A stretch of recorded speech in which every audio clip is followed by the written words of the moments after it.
कक्षा 11 आक्सीकरण संख्या हम लोग पढ़े, उस पर आधारित क्वेश्चन किए, उसके कुछ अपवादों को हमने पढ़ा।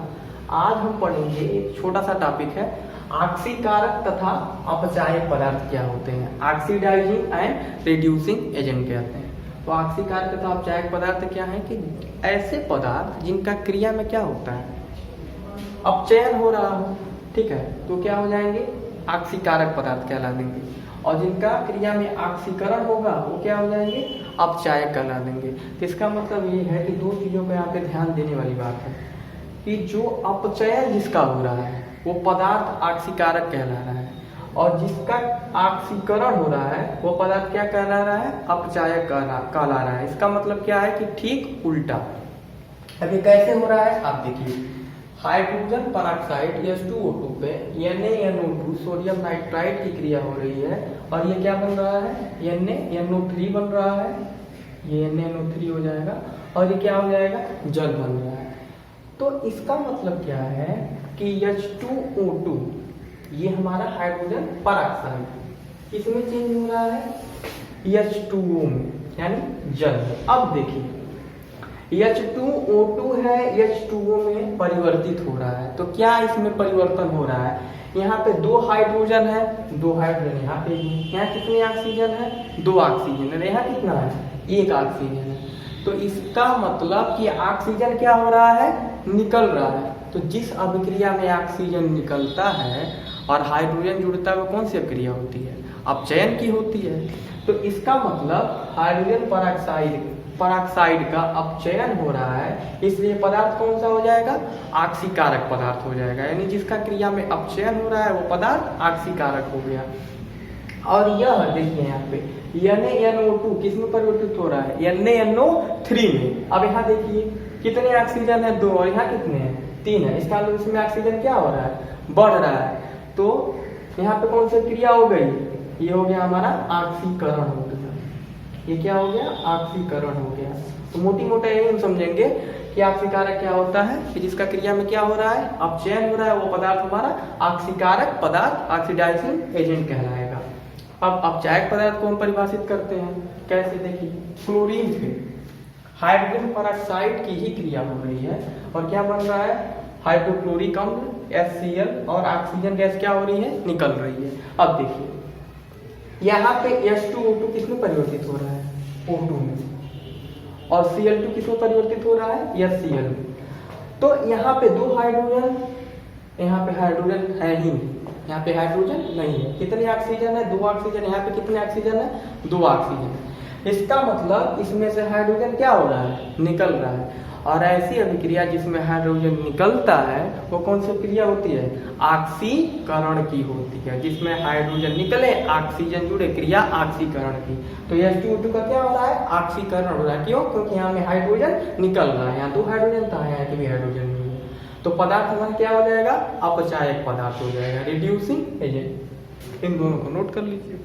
तो पहला पॉइंट हमने क्या निष्कर्ष निकला कि आक्सीकारक पदार्थ कौन से होते हैं, यानी जिसका क्रिया में क्या हो रहा है, अपचयन हो रहा हो।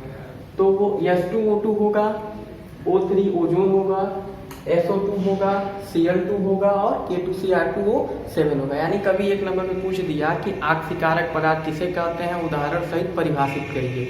ऐसे ही अपचायक पदार्थ, तो ये आपके आक्सीकारक पदार्थ हैं। अपचायक पदार्थ कौन कौन से हैं, H2O2, O3, H2S, hydrogen sulphide. और भी है, लेकिन ये ही आपके सिलेबस में है और ये इंपॉर्टेंट है। अब एक चीज यहाँ से और देखिए कि H2O2 यहाँ भी है, यहाँ भी है, ओजोन यहाँ भी है, यहाँ भी है, यानी हाइड्रोजन परऑक्साइड और ओजोन दोनों में कॉमन है।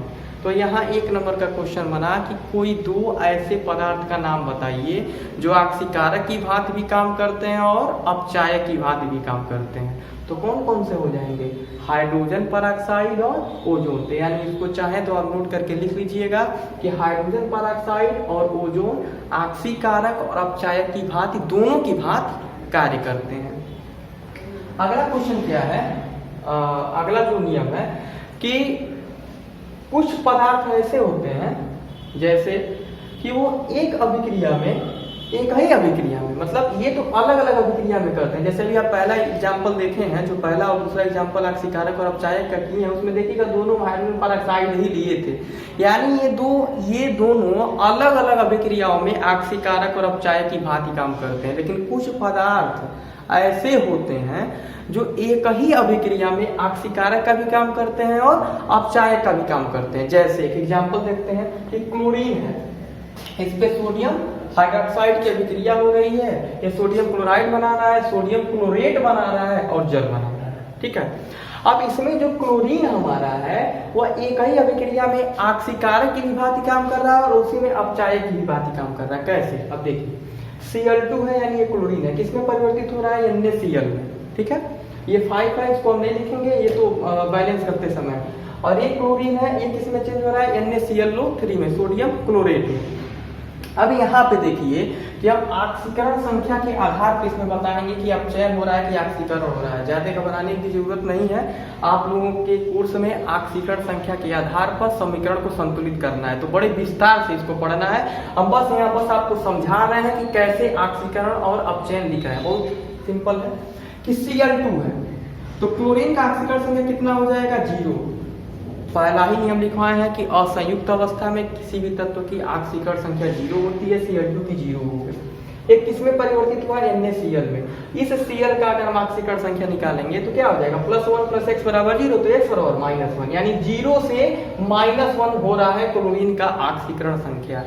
और यदि ऑक्सीकरण संख्या, ध्यान से सुनिएगा, यदि ऑक्सीकरण संख्या घटता है तो क्या होता है? क्रिया अपचयन की होती है, और जब अपचयन की होती है तो पदार्थ क्या हो जाता है? ऑक्सीकारक हो जाता है, ऑक्सीडाइजिंग हो जाता है।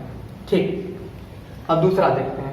ये क्लोरीन चेंज हो रहा है NaClO3 में, यहाँ क्लोरीन की ऑक्सीकरण संख्या 0 है, यहाँ पे निकालिए क्लोरीन का तो क्या आएगा? +5 आएगा, +1 इसको मानेंगे, +x मानेंगे, और ऑक्सीजन की ऑक्सीकरण संख्या 3 है तो -2 3 दूना -6, तो इसको सॉल्व करेंगे तो +5 आएगा। यानी ऑक्सीकरण संख्या 0 से +5 हो रही है। इसका मतलब क्या है कि ऑक्सीकरण संख्या बढ़ रही है। अरे भाई, कोई संख्या 0 से +5 हो रहा है तो बढ़ ही तो रहा है। तो यदि ऑक्सीकरण संख्या बढ़ता है तो पदार्थ हमारा क्या हो जाता है? अपचायक, और क्रिया कौन सी हो जाएगी? ऑक्सीकरण। तो यहाँ से एक कॉन्सेप्ट आपके दिमाग में आना चाहिए कि यदि ऑक्सीकरण संख्या बढ़ती है तो पदार्थ तो क्रिया कौन सी होगी? ऑक्सीकरण की होगी। यदि ऑक्सीकरण संख्या घटती है तो क्रिया कौन सी होगी? अपचयन की होगी। तो जब अपचयन होगा तो पदार्थ ऑक्सीकारक हो, क्रिया ऑक्सीकरण की होगी तो अपचायक। अब हम पढ़ेंगे ऑक्सीकरण संख्या और संयोजकता में अंतर क्या होता है। छोटा सा टॉपिक है, अंतर है, पूछ देता है कभी कभी, नहीं पूछता तो भी जानना चाहिए कि ऑक्सीकरण संख्या और संयोजकता में अंतर क्या है। ऑक्सीकरण संख्या क्या होती है? आपको बताया ही गया कि किसी तत्व या किसी भी यौगिक या किसी भी आयन में, कोई यौगिक या कोई आयन, जैसे मान लीजिए H2SO4 कोई यौगिक हो गया और कोई आयन हो गया SO3 2- कोई भी आयन हो गया, कार्बोनेट, सल्फाइड, सल्फेट, कोई भी यौगिक हो गया, में उसमें उपस्थित किसी तत्व पर, कोई भी तत्व है, हाइड्रोजन हो या सल्फर हो ऑक्सीजन हो, तो किसी यौगिक या किसी आयन में उपस्थित किसी भी तत्व पर जितना आवेश होता है, कोई भी आवेश या प्लस हो या माइनस हो, वही उस तत्व की क्या कहलाती है? ऑक्सीकरण संख्या, ऑक्सीडेशन नंबर। बैलेंसी क्या है? संयोजकता क्या है? क्या परिभाषित करेंगे कि कोई भी तत्व अपना बाह्यतम कोश में 8 इलेक्ट्रॉन रखने के लिए या अष्टक पूर्ण करने के लिए जितने इलेक्ट्रॉन का लेन देन, शेयर करता है, लेन देन या साझेदारी करता है, वही उस तत्व की क्या कहलाती है?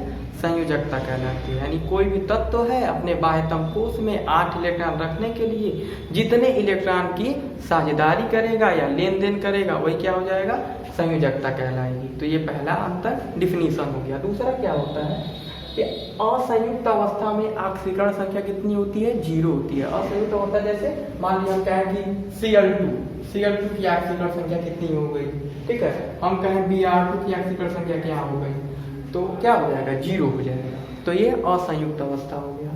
लेकिन संयोजकता में अक्रिय तत्व कौन से हैं? 0 समूह, यानी हीलियम, ठीक है, नियान, आर्गन, क्रिप्टॉन, ज़ीनान और रेडान। तो इनको छोड़कर, अक्रिय तत्वों को छोड़कर किसी से क्रिया नहीं करते हैं। क्यों नहीं करते हैं? क्योंकि उनका अष्टक पूर्ण होता है। नोबल गैस भी उन्हें कहते हैं, आदर्श गैस भी कहते हैं। तो अक्रिय तत्वों को छोड़कर शेष सभी तत्वों की संयोजकता क्या होती है? 0 नहीं होती है, मतलब +1 +2 कुछ भी होती है। ठीक है, तो ये दूसरा अंतर हो गया। तीसरा अंतर क्या है कि ऑक्सीकरण संख्या धनात्मक हो सकती है, ऋणात्मक भी हो सकती है और भिन्नात्मक भी हो सकती है। मतलब प्लस में भी आएगा, माइनस में भी आएगा और भिन्न में भी आएगा। +1/1/2 +3/2। तो अभी आप ऑक्सीकरण संख्या बहुत से निकाल रहे हैं, उसमें आपको भिन्नात्मक दिखा होगा। और संयोजकता जो होता है यह सदैव पूर्णांक संख्या होता है। मतलब ये ना तो ये क्या होगा? पूर्णांक होगा, भिन्न में नहीं होता है। तो ये मोस्टली 3 अंतर हैं ऑक्सीकरण संख्या और संयोजकता के। ठीक है, तो बाकी आप इसको नोट कर लीजिएगा।